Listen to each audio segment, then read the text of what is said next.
Now then everybody, this is something of an old school response video, and I'm responding to SegaHead. Recently he did a video about his 5 favourite gaming soundtracks, and I was very much inspired by it to do my own video about gaming soundtracks. Literally this is. I'm going to leave a link to SegaHead's video in the description. Please go and check it out after you're done watching this one, of course. It's a great video. He's got some great games in there and fantastic soundtracks, and it's the inspiration behind what I'm doing right here, so please go and watch it.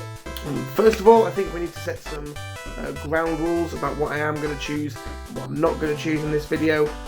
It's got to be an original soundtrack. It can't be a game that relies heavily on music from outside influences, so GTA's, Fallout, games like that not going to appear in this list, and they're going to be games that haven't appeared in SegaHead's list as well, so unfortunately that leaves Doom 2016 out. So without further ado, let's crack on with the list. We'll start with the first one, number 1, and I'm already straight out the gates gonna cheat slightly and put 2 games in this spot, and they're both done by the same composer with very short time in between. Possibly this is Frank Kalpacki's best work, and these games are Westwood classics Command & Conquer and Red Alert. In my opinion, the best song of Command & Conquer is this.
And the best song off Red Alert is clearly this.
The soundtrack to these games, I think, are perfect. The soundtrack perfectly encapsulates the semi sort of sci-fi-ness of the whole experience. Industrial tones, heavy riffs, driving bass lines, decent beats, all packaged up to great, a wonderful soundtrack to Command & Conquer, and that was followed up with the incredible soundtrack to Red Alert. The title track, the Hell March, is just, it's one of those tracks where you just hear it and it embodies pretty much everything about the game, and it helps bring that authoritarian feel of the Soviet Union to the whole shebang as well. You know it's a good piece of music when it's continually used in memes, lampooning authoritarianism in all its guises. It just evokes Sovietness, and it's superb. They do a perfect job of encapsulating the feeling of the world that the developers are trying to bring to life. Brilliant soundtracks by a brilliant composer. The next game on the list is Crypt of the Necro Dancer. In my opinion, the best track on it is this.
It's really good tunes. It's got a great EDM sort of feel to it, and if you play, when you get into the swing of things, and you're timing your movements perfectly with the beat of the music and the whole thing, you just get into the groove, and you're walking around. You've got the timings of all the enemies' movements down. You become like this badass roguelike adventurer, and the music is the part of the game which makes Crypt of the Necro Dancer such a unique experience. Without the music being as good as it is, the game would have fallen on its face, but it hasn't, because the music's good, the concept is good. I recommend everyone play it if you haven't. It's very cheap on Steam at the moment. A great experience with a great soundtrack. Well, composed by Dan Baranowski. Dan Baranowski, that's how I'm pronouncing his name. I'm good at pronouncing names, me. Next on the list is the 1990 classic Secret of Monkey Island. Music was composed by Michael Land, and he's done a bang-up job on this one.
Now, I actually prefer the remastered version of the soundtrack. However, all they've really done with the remastered thing is fleshed it out, put the layers in there that they couldn't put in with the MIDI soundtrack, but it's taken nothing away from those original MIDI sounds.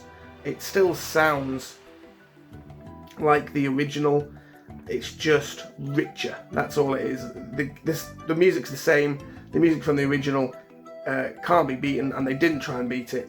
They just fleshed it out, gave it a bigger, kind of richer, full of sound, and I love that, and it perfectly encapsulates the game. You get that Caribbean pirate feel throughout the game. The areas where the music changes depending on who you're talking to, like when you go and talk to the voodoo lady. Those little, and like going to talk to the car salesman as well. Car salesman, the boat salesman, you know what I mean. It's perfectly encapsulated in the music, and the music helps draw you into the story, which is brilliant. And yeah, it can't be beaten. Next game in my list is the original PS1 Wipeout. The best track on it is probably this.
Why this is in my top 5 soundtracks is all kind of like down to a time and a place in my life.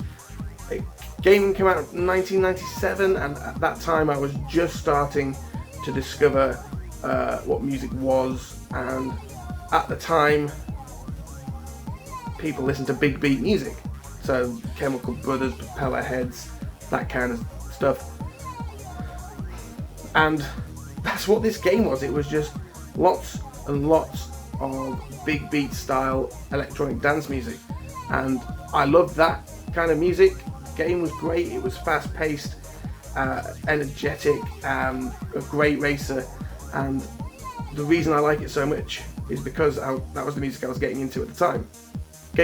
Music was composed by Tim Wright, but again, bit of a cheat here, especially in the European version, which included tracks by Orbital and Left Field. However, the bulk of the soundtrack was the original composed music from Tim Wright. The other tracks were just bonus tracks that didn't appear in other versions of the game, only in the European version, so that's why I'm including it. A bit cheeky, I know, but what you're going to do, it's my list, my rules. I'll break them at my will. And final game on the list, it's Sonic Mania. The music was composed by Tim Lopes, and I think this is the best tune on it.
The reason Sonic Mania has made it onto this list is it does a fantastic job of capturing the style and feeling of the original Sonic games, building on that music to have something more modern but still reminiscent of what came before, very much like the game itself.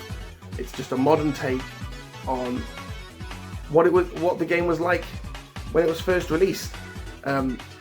The original Sonic games have some of the best music on the Mega Drive, and what Mania does with that music, with the original sort of compositions, and just takes everything up to another level.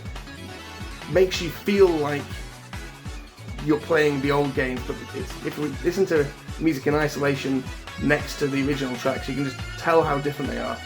But that's the incredible thing about it. It captures and evokes the original feelings you've got playing the Mega Drive versions of the game. Well, playing the Mega Drive originals, but it's different, and especially in the new levels, not the levels that are kind of inspired by levels in the original Sonic games. The music is so evocative of that time, and if you played the old Sonic games back in the day, the music in Mania just takes you right back to that place. It's brilliant. It's evocative, and that's really what you want from any kind of music. You need to be able to feel. That's what good art does. It makes you feel, and that's what, even if what you're feeling is nostalgia, and this is what Sonic Mania does in spades. So there you have it. There are my 5 favourite gaming soundtracks. Thanks again to SegaHead for inspiring me to make this video.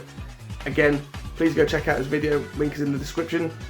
And I'd be interested to know what you guys like, what your favourite gaming soundtracks are. Please leave me a comment and tell me all about it.